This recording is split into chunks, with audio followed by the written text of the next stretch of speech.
Salut, alors aujourd'hui on va parler de vente à distance. Est-ce que tu es capable d'acheter ta voiture à distance sans la voir ou bien est-ce qu'il faut absolument que tu ailles voir la voiture, l'essayer, etc. Alors je te dis ça parce qu'il y a à peu près 30% de nos ventes chez Vectura qui se font à distance. Ça arrive très très souvent. Là par exemple, tu vois, dernièrement, j'ai vendu une à 310. La personne, voilà, elle a payé la voiture, ensuite elle est venue la chercher pour la livraison, mais on aurait pu aussi la livrer. Ça arrive très souvent. Bon, et ça étonne parfois nos vendeurs, les gens qui sont propriétaires des voitures, se disent, bon, comment ça se fait que, voilà, il y a quelqu'un qui, à l'autre bout de la France, tu vois, vous appelle, etc. Et puis finalement disent, bon, ok, je prends la voiture. Ça leur paraît un peu étonnant. Parce que certains se disent, moi je ne peux pas acheter une voiture à distance, il faut absolument que j'aille la voir, que je l'essaye, que je la ressente, etc., etc. Je comprends, tu vois, les deux se valent évidemment. Donc je voulais simplement ton avis sur la question. Pourquoi est-ce que ça fonctionne chez nous? Tout simplement parce qu'on a des descriptifs qui sont extrêmement détaillés, tu vois, c'est-à-dire que quand je vends une voiture, je fais une présentation de la voiture, et évidemment j'essaye de mettre un maximum d'informations, et s'il y a des défauts, on ne va pas les cacher, s'il y a une rayure, s'il y a un pare-choc qui est un petit peu piqué au niveau des chromes, ou bien ce genre de choses, on va non seulement l'expliquer, le dire, et en plus on va faire une photo pour préciser, tu vois, pour que la personne puisse se rendre compte. Ensuite, évidemment, la vente à distance, c'est pas instantané. C'est-à-dire que la personne va téléphoner, va demander des informations, il va peut-être rappeler le lendemain, et puis encore 2-3 jours. Enfin, tu vois, moi, par exemple, j'ai acheté ma MGB il y a 4 ans à distance. La négociation a duré à peu près 3 ou 4 jours, tu vois, je me souviens plus, mais bon, c'est 3 ou 4 jours.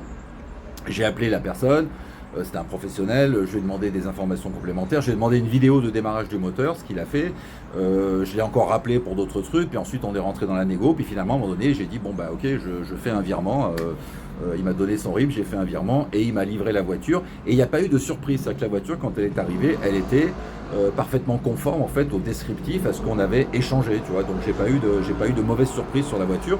Je dis pas que ça peut pas arriver, je dis que voilà, si on tombe sur des gens qui sont honnêtes et qui présentent bien les choses, il n'y a pas de souci.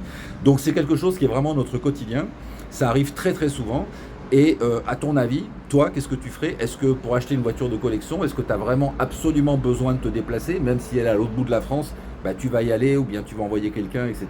Ou bien est-ce que tu vas dire, je fais confiance, j'achète la voiture, je me la fais livrer, ou bien je vais la chercher, et puis on verra bien. Il y a aussi une autre possibilité, bien entendu, c'est si par exemple tu es à Paris et que tu veux acheter une voiture qui est à Marseille, tu peux aussi rentrer dans la négociation, la discussion, et puis à un moment donné peut-être envoyer un expert. Tu vois, un expert, c'est pas si cher que ça coûte entre 180, 200, 300 euros. L'expert, au moins, lui, fait le tour de la voiture, fait une expertise détaillée, mais tout ça, ça prend du temps et ça coûte un peu d'argent aussi, donc tout le monde ne le fait pas, tout simplement.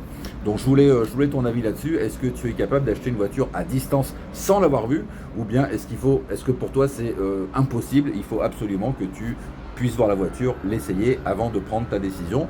Je te dis à très bientôt. Si tu as une voiture à vendre, tu me contactes pour la région Aix, Marseille, Toulon, etc. Une voiture ancienne, bien sûr, une voiture de collection. Tu me contactes, je viendrai la voir. On verra ensemble tous les éléments nécessaires pour le descriptif de ta voiture. Donc les facturations, l'entretien, l'origine, etc. Enfin, tout ce qui est intéressant de savoir.